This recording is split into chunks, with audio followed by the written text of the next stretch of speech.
Ako mga classmate sa ula. Karon, maestra na. Ang uban, pulis na sad, or engineer, or unsa pa man. Sama sa ginadahom nila sa una, kung once pangutanon sila sa among maestra. Kung unsa ang ilang gusto pagdako.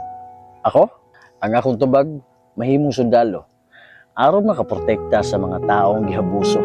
Pero katong tanan, bunga ra dito sa damgo sa usa ka bata. Na gusto unta makabot ang iyang mga pangandoy sa kinabuhi. Pero likod sa ilang nabot, nabisag ako hatod karon nga galison. Malipayon lang gihapon ko. Ito nakabot ang ilang mga pangandoy sa ula.